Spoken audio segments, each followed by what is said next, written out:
Guys, just very quickly, I'm gonna just show you a couple of things.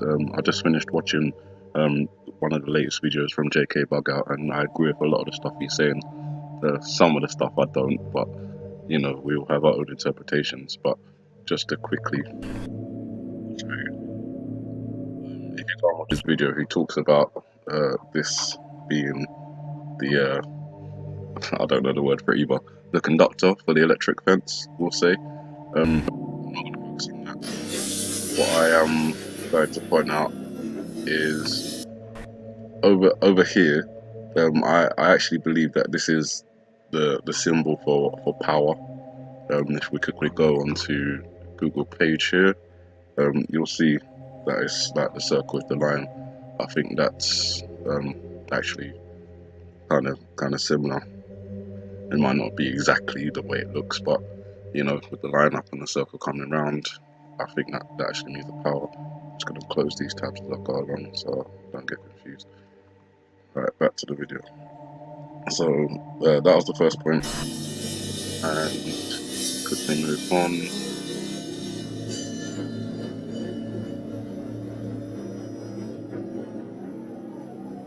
I don't think there's anything here that I want to speak about.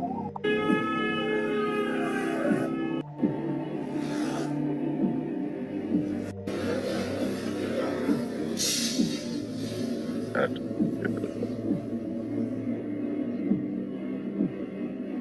Okay. So I just wanted to stop it here very quickly, because I think there's so many different interpretations for the video that you can come up with, depending on how much you know and all these sorts of different things. So many different interpretations they could all be wrong, but some could be right. So D, I've gone through that before, but I just wanted to kind of point out the fact that even though there isn't an extra space here or an extra line, I feel like the D is linking to the evolution, making it devolution. That would kind of tie into the theme of the video, because it seems like it's a foretelling of some events to happen which push either the entire humanity or America back in time to like before technology. So obviously the D, I think, is representing devolution. So the D from his hat here, adding on to the word here, making it devolution. This I think I spoke about before, but I'll just say it again. I think this is obviously a hangman as we traditionally know it, but it also could be a broken circuit, with the battery, obviously the actual circuitry itself. This could be anything from a light to a motor or anything like that. Usually a light symbol has one X in it. This one has two X's in it. Could mean no lights. And then obviously you've got the switch. We appear to be missing the rest of the circuit, in order to make it a complete circuit. But if we're focusing on the path of power and electricity, then that would make sense.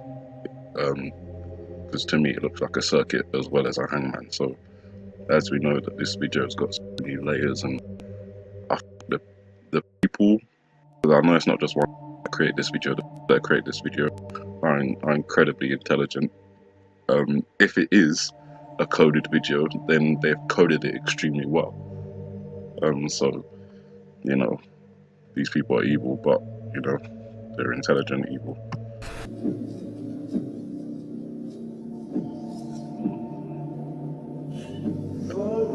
Wanted to get it to stop at one point here. Right, so not quick enough. One more time. Okay, let's wait for it. So basically, I think you know where I'm going,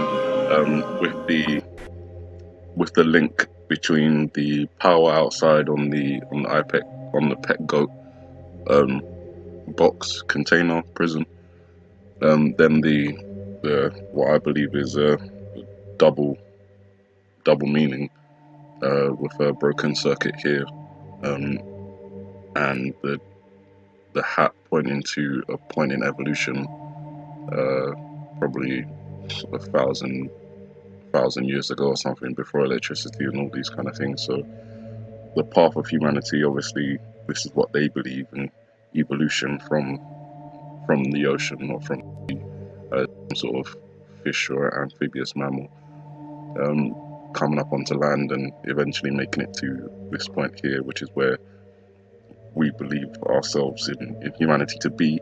And then obviously the stage of enlightenment, which is to do with, that's what Illuminati and stuff believe, the enlightened ones. Apparently we stopped before we get there, and we're reversed back to here. Taking away our electricity is one way to do that quite effectively. You've seen what's happening in Florida and across the Caribbean without electricity. So our food, gas, much everything that we need, everything that becomes so reliant, is taken away in a flash. Forgive the pun. So let's move on quickly. Right, so you've obviously got, which I wanted to kind of see if I could catch it from the same point. Yeah, okay, down here. So JK Bugout, another YouTuber, check out his videos. He's got quite some good interpretations there. He spotted that the electric socket here doesn't actually have any electric point. It does, well, the electric point doesn't have an electric socket. That's what I meant to say. So, no electricity again, broken circuits, power outside, all does seem to be kind of linking to electricity. If we continue in the video,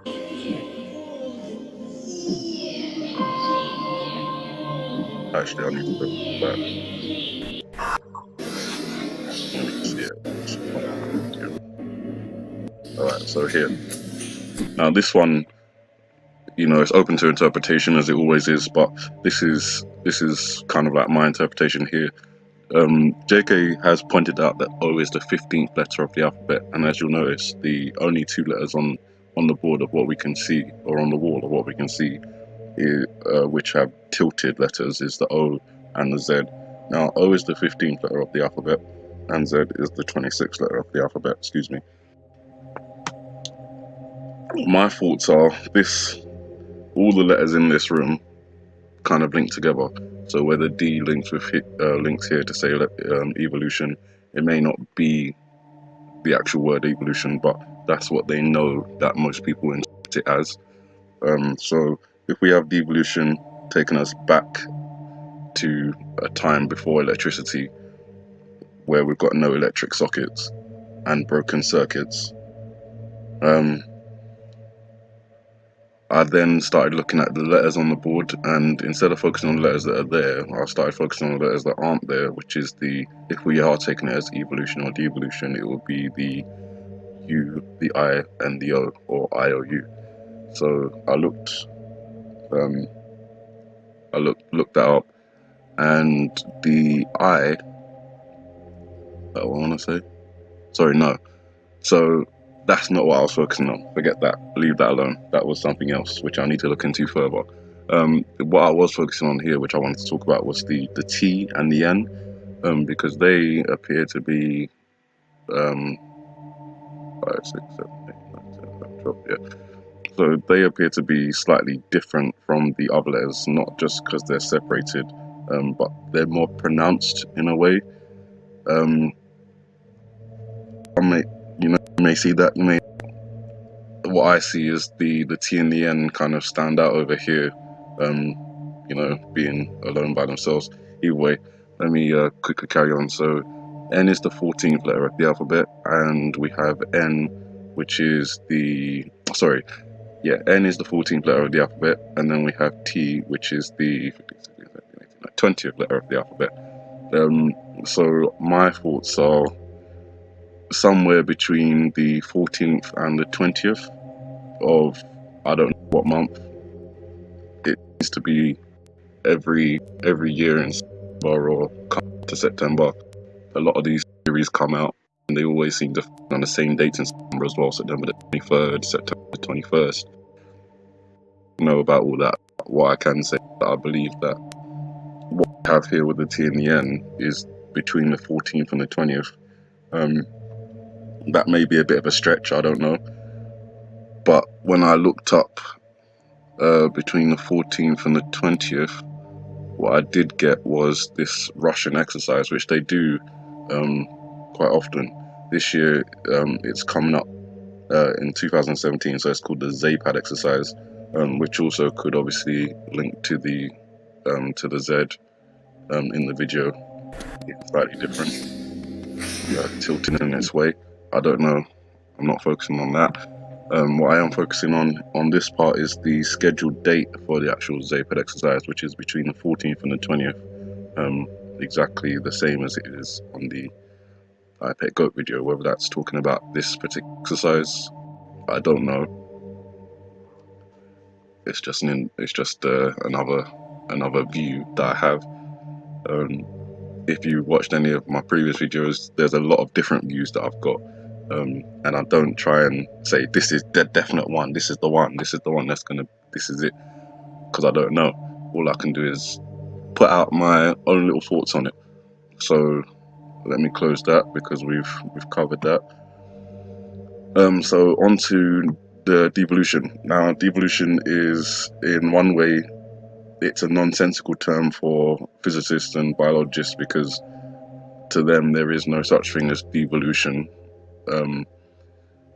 It could be taken in that way, as it seems to be represented in the video, or it could be taken in the kind of like the government way, which is devolution is the statutory delegation of powers from the central government of a sovereign state to govern at a subnational level.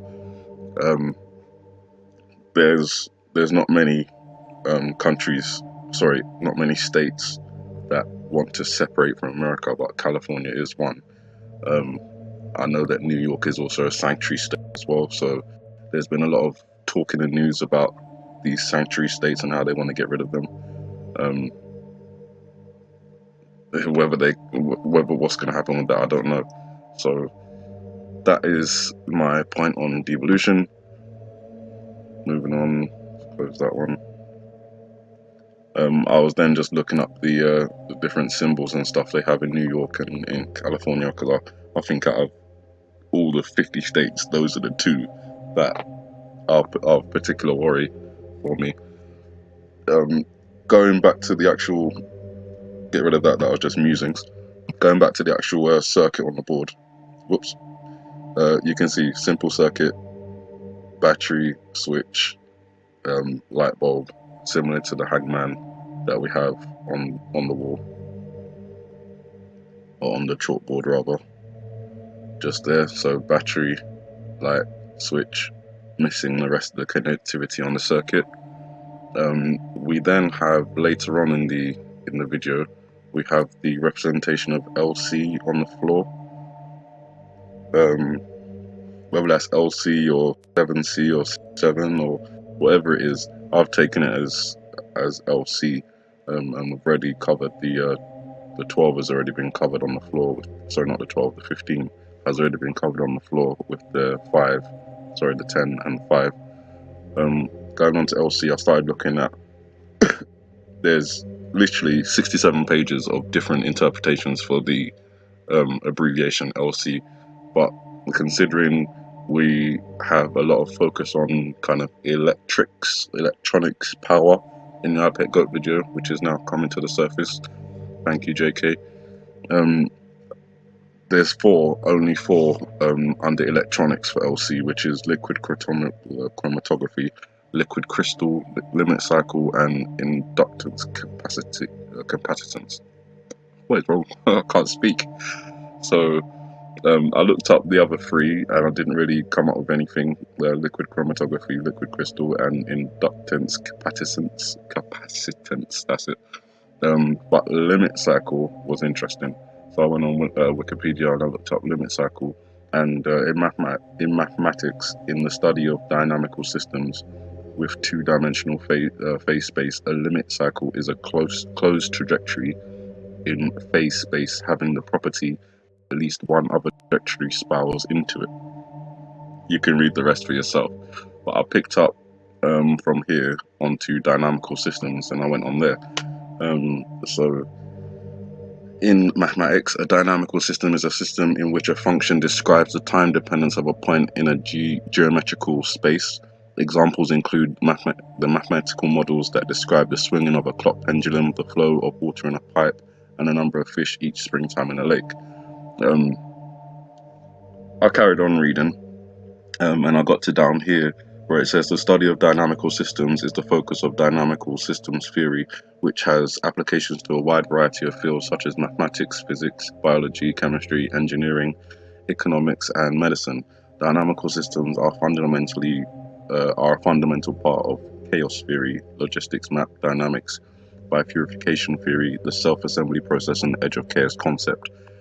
Now, out of all of those things, I've heard of bipurification theory, but I don't really know what it is. But I have heard of chaos theory, and I do have an idea of what that is. So I looked that up, and you can see how I'm just linking from one thing to the other. Chaos theory is a branch of mathematics focused on the behavior of dynamical systems that are highly sensitive to initial conditions. Chaos is an interdisciplinary theory stating that within the apparent randomness of chaotic complex systems, there are underlying patterns, constant feedback loops, repetition, self-similarity, fractals, self-organization, and reliance on programming at the initial point, known as sensitive dependence on initial conditions. This is where I picked up another link, the butterfly effect. Now, in the iPad Goat video, there is a scene which, if you've watched the video, you probably know about already. Let's see if I can find it for you to view. I can't remember exactly where it is. It's around here somewhere. Actually, I think it's back here. Anyway, I'll try and find it while I'm talking, but basically there's a scene with the Antichrist in the boat and the butterfly. There it is. The butterfly comes to land. The butterfly comes to land and he burns it up. Now that could have a different meaning. As I said, this video has duplicate meanings and a lot of doubles on a lot of the imagery portrayed in this video. But I think one of the things it could be relating to is the butterfly effect. And obviously the butterfly effect is basically, I'll just read it, it's a concept that states small causes can have larger effects.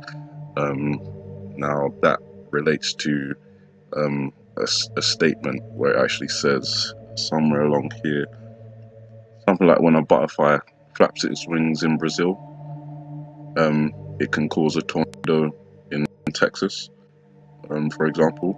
That was the actual phrasing. I don't know where it actually says it here. You may be able to see it.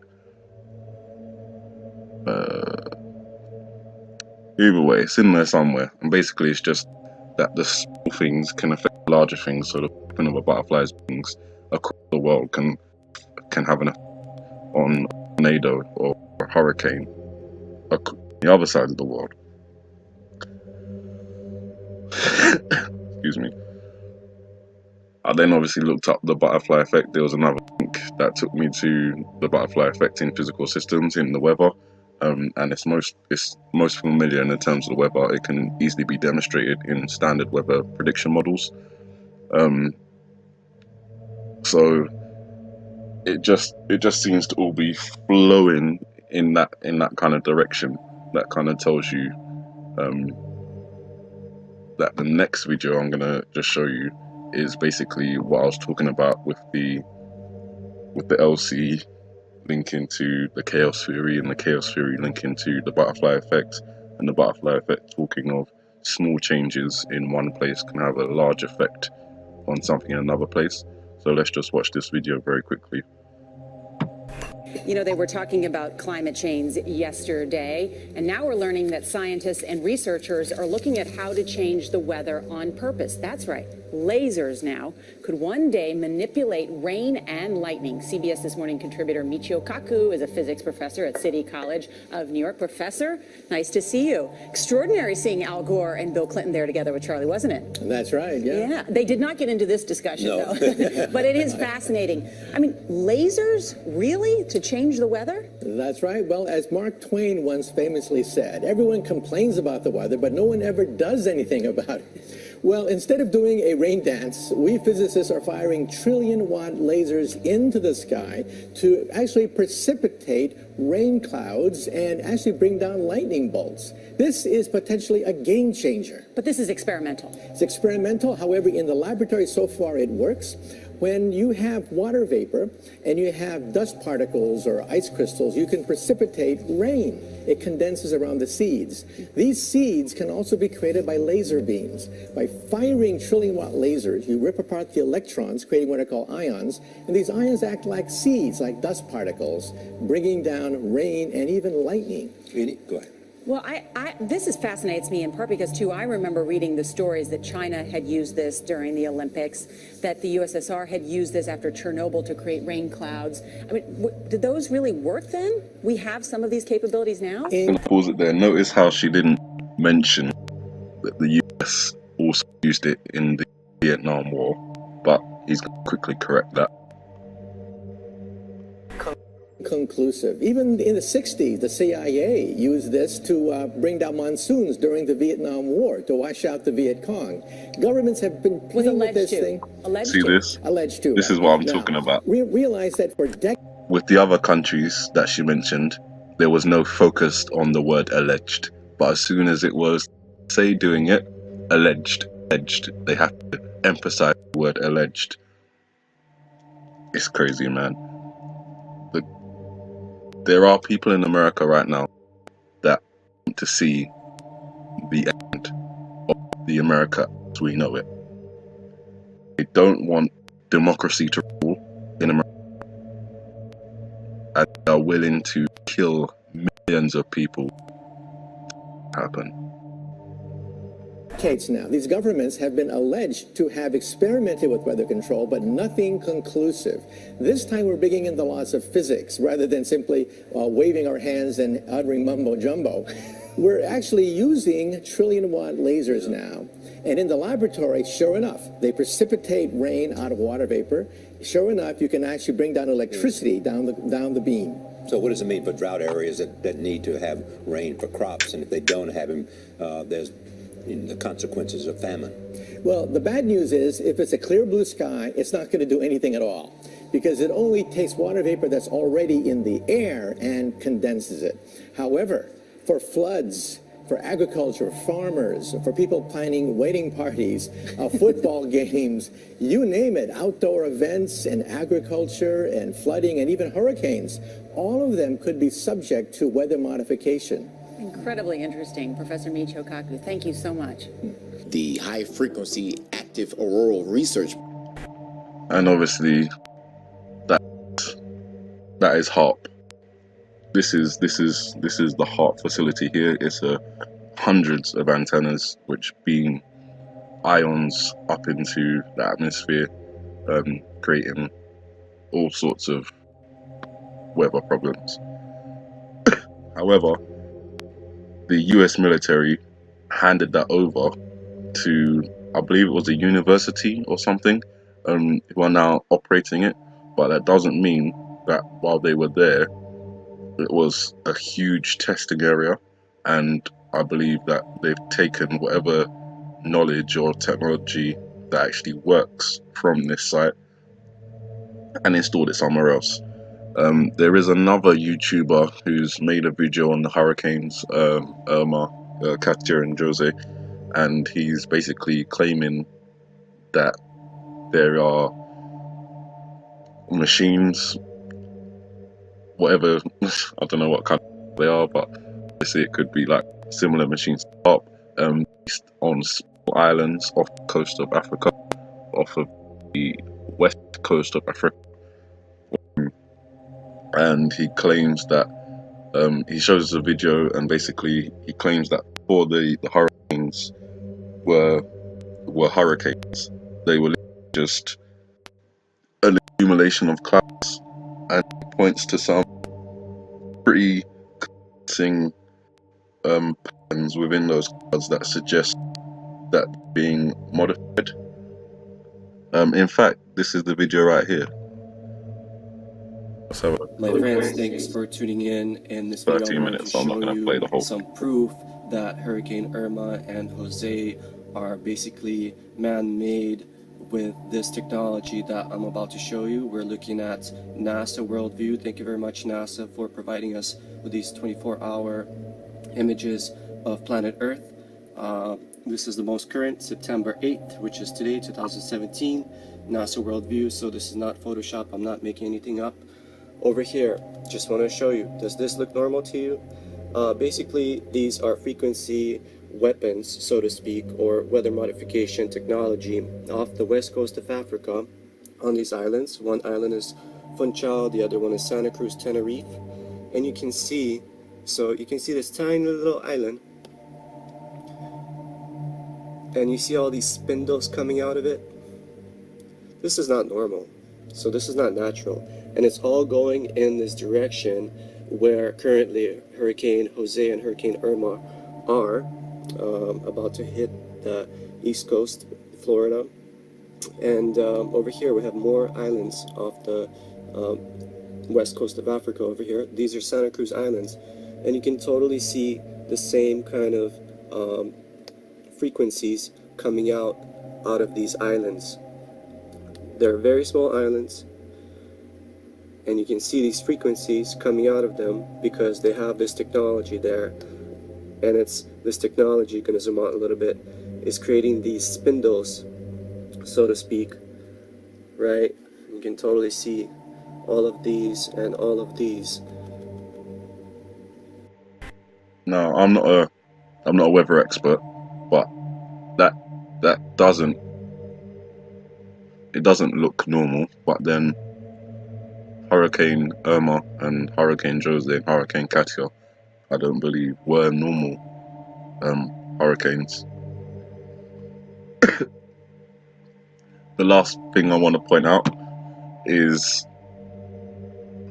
this North Korea issue that's been going on. Now, some people don't believe that North Korea actually have missiles. I don't know if they do. I'm not actually there. All I can see is what's shown to me on TV. There's no way that I'm going to Pyongyang. And no way in a million years. It's just not happening. But this was published on the 13th of September, so that was yesterday. And they're saying that they're preparing for an imminent missile launch. The reason that I'll bring this up is because every time that the papers, especially the papers, not particularly on TV, but in the newspapers, when they have said that North Korea is preparing for an imminent missile launch or North Korea is preparing for a nuclear test, usually a couple of days later, up to a week and a half later, it happens. So where this is the first time that they're actually going to be, the claim is that they're going to be launching an ICBM, and this is the first time that they'll actually be launching an ICBM with a nuclear missile tip above ground. So they've done all their nuclear tests underground, and their missile launches have been without nuclear heads on them. This time they're combining the two, whether that's for practice or for something far more sinister, I don't know. But the fact that North Korea are going to be, preparing to launch another missile rather pretty soon, and then Russia are currently, well, they start today actually, don't they? Yeah, 14th. So Russia will be starting their ZAPE exercise from today and the 20th.